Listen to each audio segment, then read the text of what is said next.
বাংলাদেশকে white wash করার সামর্থ্য আছে পাকিস্তানের, এমনটাই বিশ্বাস করেন দলটির হেড কোচ মাইক হেন্স।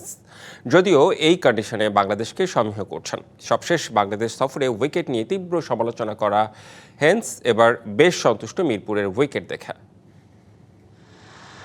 টি-20 বিশ্বকাপের ক্ষত না ভুলতেই বাংলাদেশে সিরিজ খেলতে হাজির পাকিস্তান। যদিও এই দলটাকে তারুণ্য নির্ভরই বলা যায়, কেননা বাবর সাদাবদের মতো অভিজ্ঞদের বাদ দিয়ে স্কোয়াডে 6 নতুন মুখ নিয়েছে ম্যান ইন গ্রিনরা। তবে ঘরোয়াতে ওদের পারফরমেন্স দেখে বাংলাদেশ সিরিজেও বেশ আত্মবিশ্বাসী পাকিস্তানি হেড কোচ।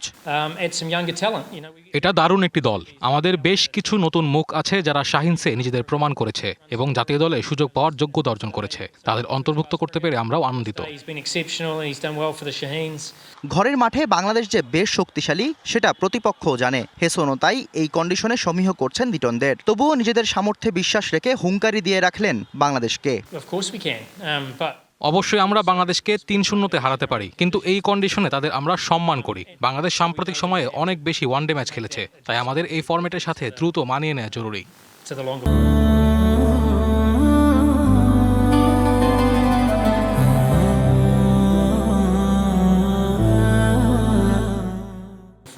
গেল সফরে টি-20 সিরিজ হেরে মিরপুরের উইকেটকে বাজে উইকেট আখ্যা দিয়েছিলেন হেসন। তবে এবার বেশ ইতিবাচক তিনি। নিয়মিত নজর রেখেছেন বিপিএলে।